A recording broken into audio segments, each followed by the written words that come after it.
பரிசேயர், வரிதண்டுபவர். உவமை. நீண்ட காலத்திற்கு முன்பு இயேசு வாழ்ந்த காலத்தில் கடவுள் மக்களை எந்த அளவிற்கு அன்பு செய்கிறார் என்பதையும் மக்கள் இறைவனுக்கு உகந்தவர்களாக வாழ எவ்வாறு வாழ வேண்டும் என்பதையும் மக்களுக்கு போதிக்க இயேசு உவமைகள் எனப்படும் கதைகளை சொன்னார்.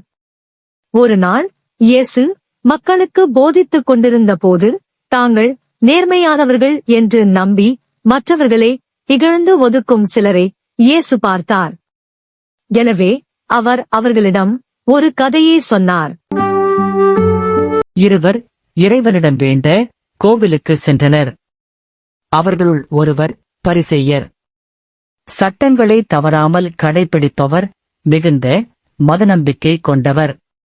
மற்றவர் வரி வசூலிப்பவர். அவர் ரோமானியர்களுக்காக பணம் வசூலித்ததால் மக்கள் அவரை விரும்பவில்லை. பரிசேயர் நிமிர்ந்து நின்று தலையை உயர்த்தி இவ்வாறு ஜெபித்தார்.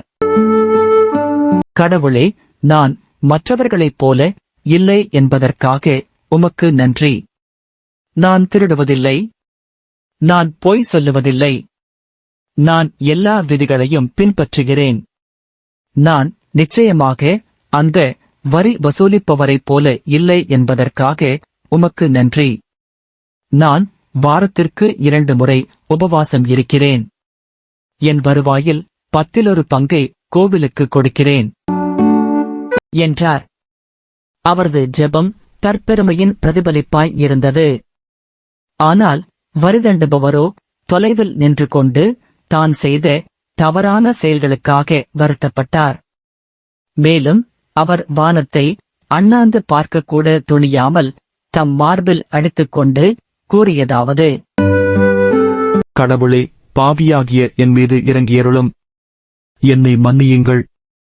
தயவு செய்து என்னை மன்னியுங்கள். நான் தவறு செய்துவிட்டேன் என்று எனக்குத் தெரியும்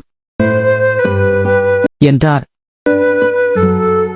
இக்கதையை கூறிய பின் இயேசு மக்களை பார்த்து, பெருமைமிக்க பரிசேயர் அல்ல, தாழ்ச்சியோடு ஜெபித்த வரிதண்டுபவரே, கடவுளின் ஆசீர்வாதத்துடன் வீட்டிற்கு திரும்பி சென்றார். ஏனெனில் தம்மைத்தாமே உயர்த்துவோர் தாழ்த்தப் பெறுவர், தம்மைத்தாமே தாழ்த்துவோர் உயர்த்தப் பெறுவர் என நான் உங்களுக்கு சொல்கிறேன் என்றார்.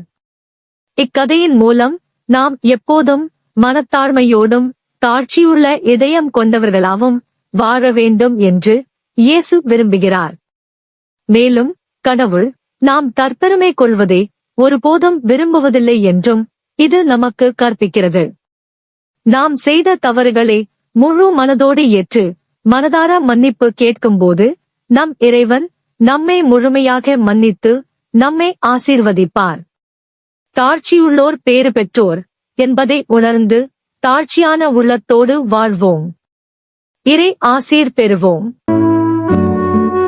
Please like and share this video to your friends and family. நன்றி. மீண்டும் அடுத்த இறை அனுபவத்தில் சந்திப்போம். அதுவரை இறைவனில் வளர்வோம்.